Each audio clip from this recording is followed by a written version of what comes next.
Today in a New York federal courtroom, Sean Diddy Combs told the judge he was, quote, a little nervous. The rap mogul's criminal trial began this morning. He is trafficking, racketeering, and more. So when you are walking in there with an already pre-approved idea of what you think is going to happen and what you think your opinion is going to be, it is hard to be able to say that that person is going to be swayed and can be fair and impartial. The courtroom is ablaze with scandal, and the air is thick with whispers of betrayal and corruption.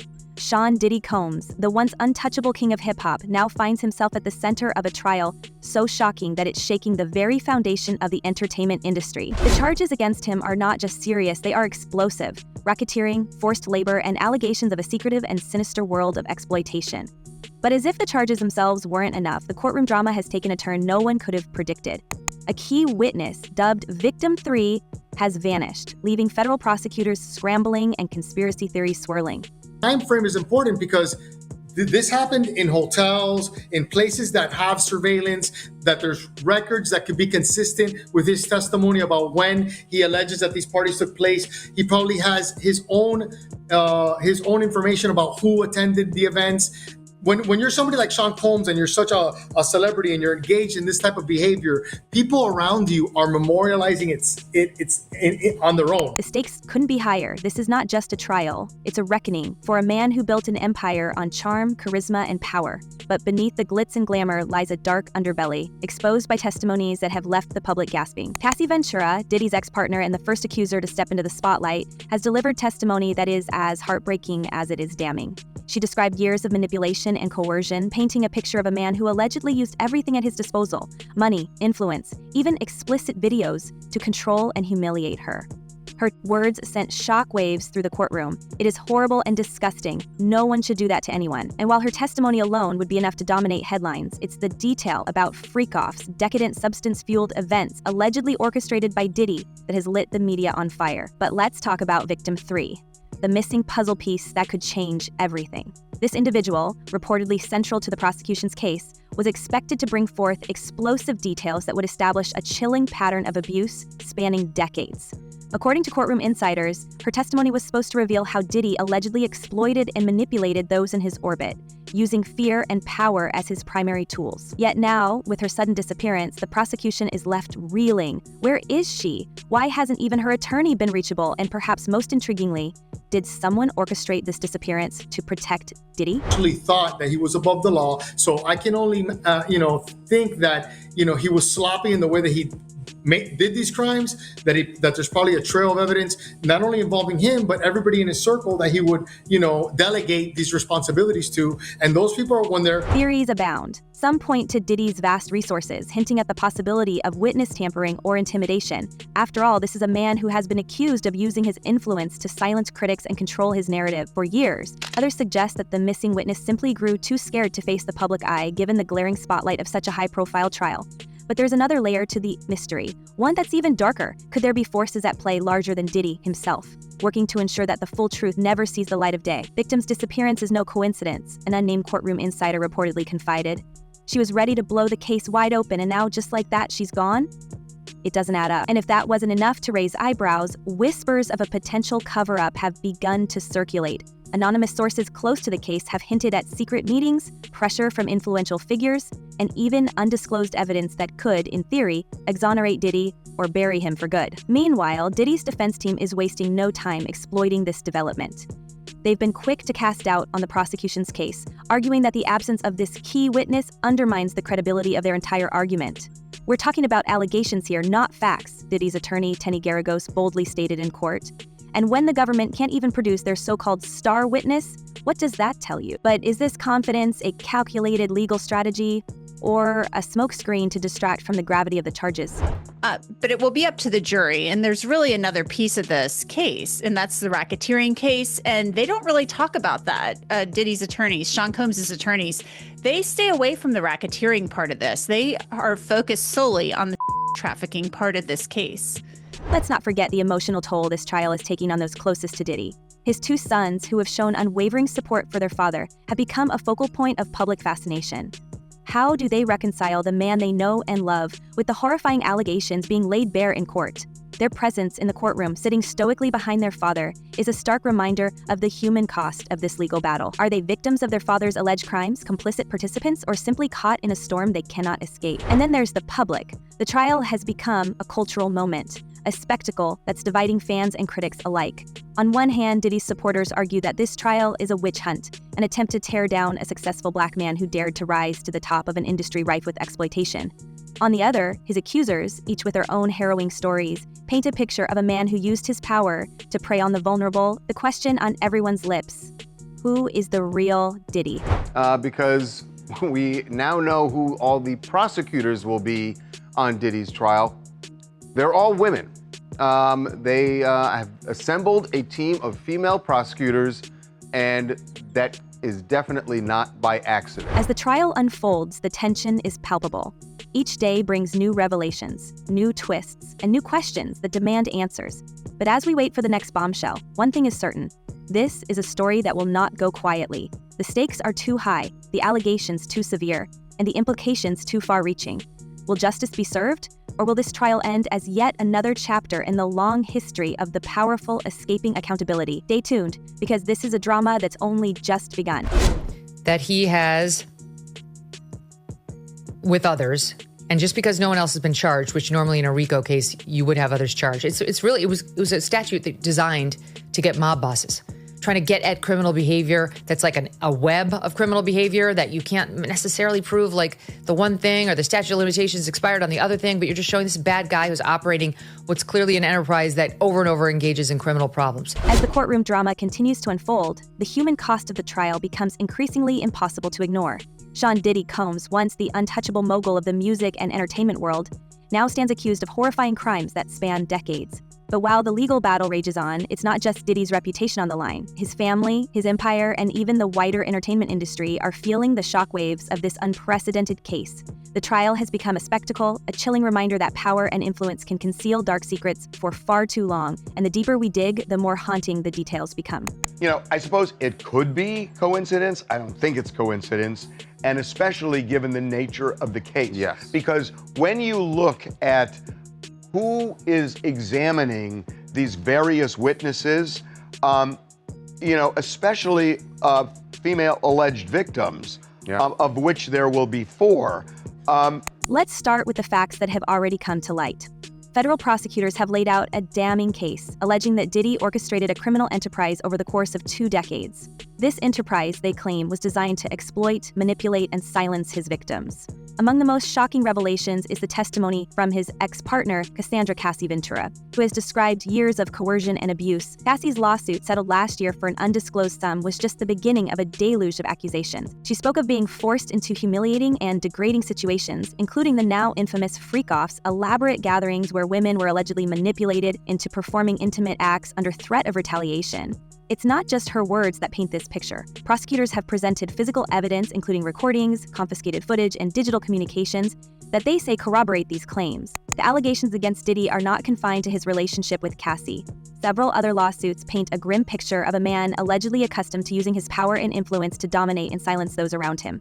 One particularly shocking lawsuit came from a former employee, referred to in court documents as Victim 4, who accused Diddy of forcing her into years of unpaid labor under the guise of professional opportunity. This individual claimed she was subjected to verbal abuse, relentless pressure, and impossible demands, all while being threatened with career ruin if she ever left or spoke out. The lawsuit alleged that her treatment went far beyond professional misconduct. It was described as psychological warfare, designed to break her spirit and ensure her compliance. Centerpiece of a lot of what happened during direct testimony were freakoffs.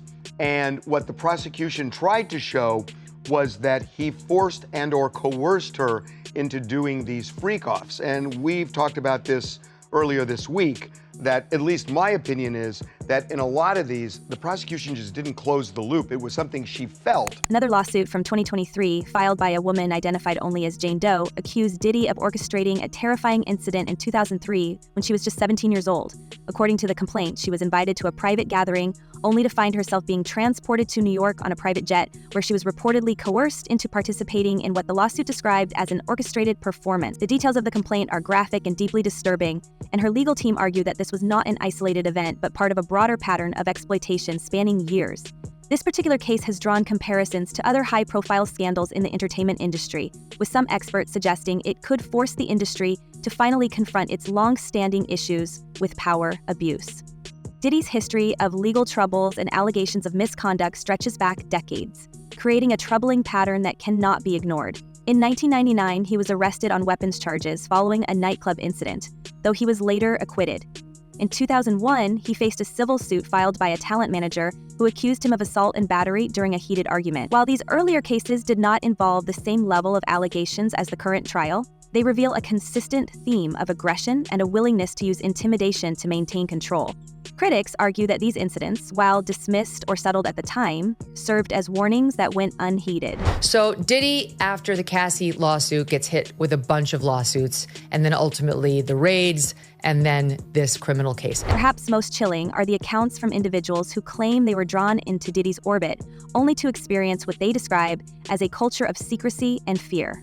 A former videographer once employed by Diddy to document behind-the-scenes footage of his events filed a lawsuit earlier this year, alleging that he witnessed disturbing behavior during his time working for the mogul. The videographer claimed he was pressured to destroy footage that depicted questionable activities and was later threatened when he refused to remain silent. These claims aligned with the prosecution's assertion that Diddy relied on a network of enablers to shield his actions from public scrutiny. The prosecution has also highlighted an incident involving another accuser who alleged that Diddy once threatened her life during an argument, reportedly dangling her over a balcony in a chilling act of intimidation. This moment, described in court filings, has become emblematic of the power dynamics that allegedly define Diddy's relationships. It's said to have been a turning point for this witness, who later came forward to share her story despite fears of retaliation. Legal analysts believe that moments like these, if proven true, could significantly impact how the jury views Diddy's character and his pattern of behavior. The feds, Al Capone style, have not charged everything under the sun. They've charged 3 main charges: racketeering, trafficking, and the transport of a prostitute. And I'll tell you, I don't know about the racketeering charge. It's pretty sweeping, and I'll tell you what the general element. Adding to the complexity of the case is the public's mixed reaction to these revelations. While some have expressed shock and outrage, others argue that the entertainment industry has always operated in morally gray areas where power imbalances are the norm. Yet, as more individuals come forward with their stories, it becomes increasingly difficult to dismiss these allegations as isolated incidents or misunderstandings. The growing body of evidence suggests a deeply entrenched system of control, one that relied on Diddy's immense wealth and influence to silence those who dared to challenge him. This trial, many believe, could be a watershed moment, not just for the music industry, but for all industries plagued by similar abuses of power. But the allegations don't stop with Cassie. The prosecution's case also includes testimony from other women, some of whom are testifying under pseudonyms to protect their privacy.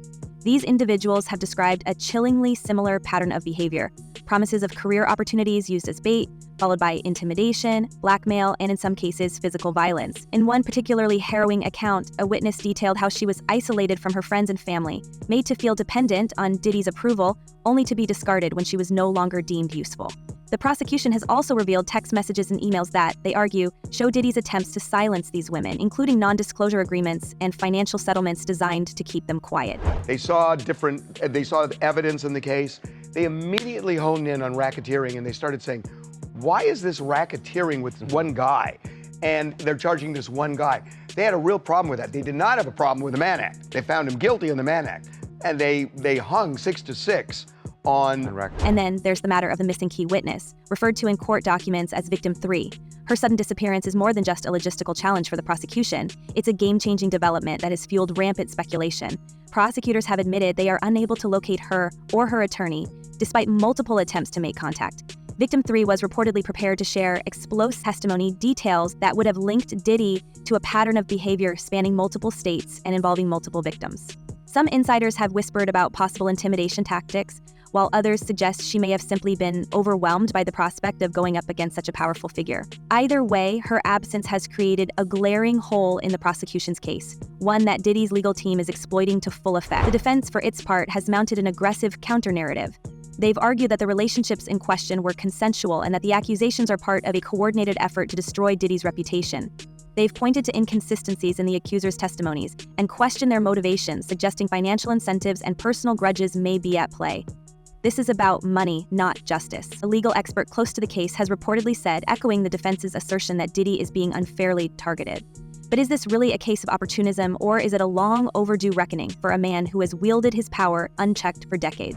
Let's talk about the filth that's starting to come out in the early days of the Diddy trial. This, of course, is P. Diddy. Surprise, surprise, he's a creep. Surprise, surprise, he's done horrible things. The trial has also shone a light on Diddy's business empire, which prosecutors allege was used as a front for his alleged criminal activities. Bad Boy Records, once a powerhouse in the music industry, has been described in court as a criminal enterprise that enabled and concealed his behavior. Federal agents reportedly uncovered a trove of evidence during raids on Diddy's properties in Los Angeles and Miami, including surveillance footage, financial records, and over 1,000 bottles of personal lubricant, allegedly used during the freakoffs. These raids have raised questions about who else within Diddy's inner circle may have been complicit.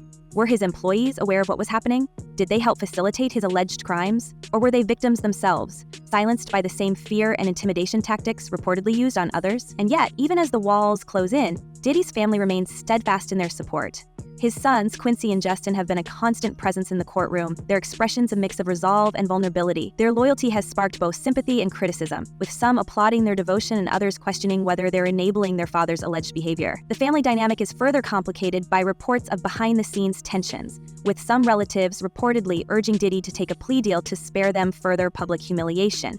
But Diddy has refused, insisting on his innocence and vowing to clear his name. Unfortunately, we're all going to take a disgusting trip to his seedy, awful world. You know, the man has no class. He has no kindness in his dark, dark heart. And he's depraved. That's my opinion. This is a depraved, disgusting individual about whom I wish to hear nothing after this trial is done. The public, meanwhile, remains deeply divided. Supporters of Diddy argue that this trial is a witch hunt, an attempt to tear down a successful black man who dared to challenge the status quo. They point to his philanthropic efforts, his influence on the music industry, and his role as a father and mentor as evidence that he couldn't possibly be the monster he's being portrayed as. But critics have been quick to counter that this is not a case of cancel culture. It's a case of justice finally catching up with a man who has hidden behind his wealth and fame for far too long. Social media has become a battleground, with hashtags and viral threads dissecting every development, every rumor, every piece of evidence. And then there are the conspiracy theories. Some have speculated that Diddy's downfall is part of a larger plot, orchestrated by rivals within the industry, or even by shadowy figures in law enforcement.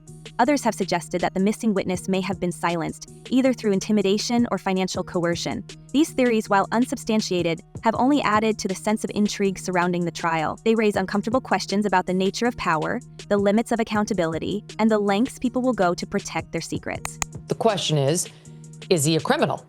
You know, is he basically akin to a mob boss running several criminal enterprises? And while it's very clear to me he is a depraved, disgusting person, we have to prove that he violated the law. As the trial enters its next phase, the stakes couldn't be higher. If convicted, Diddy faces the possibility of life in prison, a dramatic fall from grace for a man who once seemed untouchable. But even if he's acquitted, the damage to his reputation may be irreparable. The music industry, too, will be forced to reckon with its complicity, its culture of silence, and its failure to protect the vulnerable. This trial is more than just a legal battle. It's a cultural moment, a test of whether justice can prevail in the face of money, power, and influence. So where does this leave us? Will the missing witness reappear, bringing with her the testimony that could tip the scales? Will the jury believe the accusers, or will they be swayed by the defense's narrative of consent and conspiracy? And what about Diddy's sons? Will their loyalty endure, or will the weight of the allegations become too much to bear? These are the questions that hang over this trial, questions that will continue to captivate and divide us as the drama unfolds. Let us know your thoughts in the comments below and stay tuned for the next chapter in this extraordinary saga. This story is far from over.